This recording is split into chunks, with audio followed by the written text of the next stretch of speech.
Today in Jewish tradition is the last day that we celebrate how Moses, with the help of God, freed the Hebrew people, took them through the waters, out of Egypt, out of slavery, and into the promised land after 40 years in the desert, and brought to them the sacred laws. The way I see it, the story is not specific for the Hebrew people, the Jewish people. For me, this is everyone's story. This is just a biblical, an ancient way of telling the story of going from victimhood to empowerment, going from slavery to freedom, going from darkness to light, to knowing the sacred laws. And so that story is just a way of identifying with a hero's journey. The Pharaoh enslaving the Hebrews is just representing the challenges in our lives. It's representing the forceful conditionings in our lives. It's representing what we're told to do when we feel that it's not right and it's not respectful. It can be a Pharaoh in our own minds. You know, that's the deepest one. But this is just a story that can be applied fractally at every level of what it means to be human in the world. So it's just here to highlight what we can do as human beings when we are confronted with pharaohs that are enslaving us in our lives. For me, the pharaoh represents anything that is taking your power and freedom away from you. And the thing is as humans, nothing can take our power away from us. And the whole story of Moses freeing the Hebrews, the Hebrew people, is about reclaiming that power, is about what we can do as humans to choose, to decide that we know who we are, we remember who we are, we know that a higher intelligence, a force of creation is here backing us in every step of our way, and to stand strong in that knowing in the face of any attempt to convince us otherwise and forcefully tell us to do things that we don't feel is what we are meant to do. The Pharaoh represents this programming, this conditioning that enslaves us. All of the thoughts that we have on the daily about how bad we are, how not enough we are. It can be so many things. It can be, I'm told that the world is dangerous and that I'm going to get sick if I do that. But I know within me that I am the world. I'm one with this earth. It's not dangerous, it's here for me. And maybe it's about remembering this oneness. And from that remembering, the immune system develops and heightens its capacity to protect us. That's one way of looking at it. And this is applicable on every single belief system, topic of the human life. So without the intense forgetting and the intense overtaking of power from the Pharaoh, whoever is a Pharaoh in our lives, there cannot be this sort of intense wake-up call. Without a deep pain and suffering, there can't be this sort of enough now. I need to do something about it. And I need to remember who I am. And I need to take myself there. And it takes a lot of strength, of mental strength, of staying strong, even in the face of the Pharaoh saying, no, we do not want to let you go. We're not letting you go. And knowing that, a higher intelligence is there working for you, and the 10 plagues come in, and we still stay strong.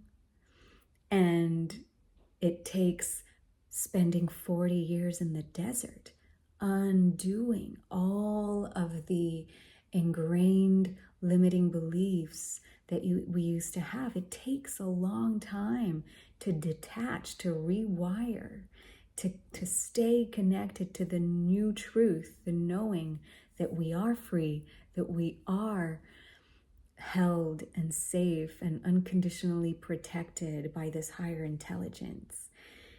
It takes a long time to undo all of that and rewire ourselves so that the light can come in, the sacred laws can come down, channeled by Moses down Mount Sinai, and that we remember who we are, and that we embody that by entering the promised land. The promised land is our body.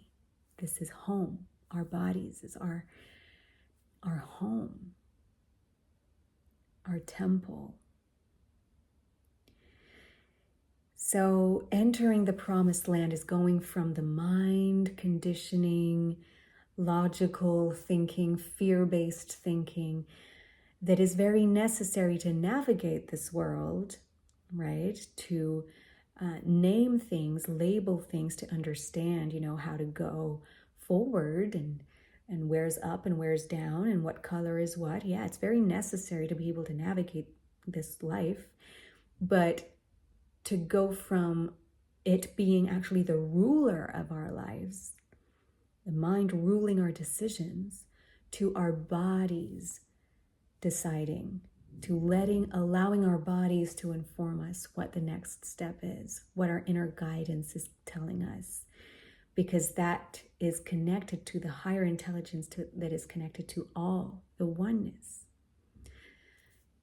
This is the sacred message behind the sacred laws.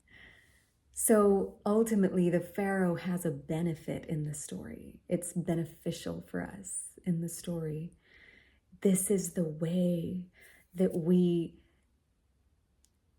conjure up the strength to find who we are, because it takes courage to embody that much light, to know who we are, to know how protected, how loved we are, how we always have been. It takes a lot to forgive all the things that told us the opposite, and it takes a strong vessel to be able to receive that much love, that much bliss, that much grace from the knowing of who we are. So this is the story of the Exodus, and tonight is the last night of celebrating that for Jewish people. But it's also, obviously a huge story for Christians too, and for Muslims, and for any human being, because it's really a hero's journey. It's the ultimate hero's journey, in my opinion. Without the enslavement, there is no freeing. And knowing our divinity comes with the freeing. It is not being free. It is freeing ourselves. It's the process of freeing ourselves from enslavement of any kind that allows us to feel the relief by contrast, the joy by contrast. It's in that feeling that God resides. It's in that feeling that the knowing of our divinity, that bliss of knowing who we are resides. Because how could we experience the gratitude of being free? How could we even define being free if we don't know what it means to be a slave? in comparison? How can we actually feel that gratitude if we don't know what it feels like to not have had it? So that's why every role in the story has a purpose, a very important one, for the benefit of all, like for the freeing of ourselves. We need a pharaoh.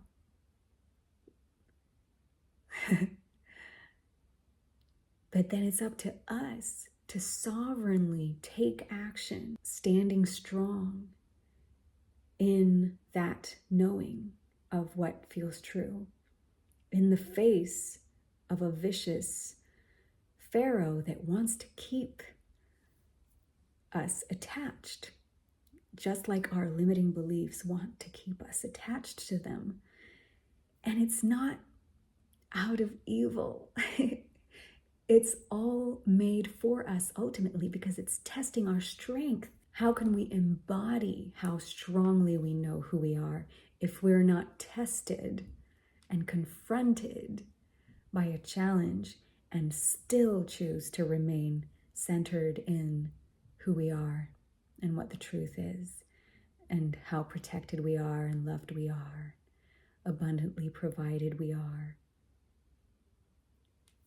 So there's a beautiful purpose for every single role in the story.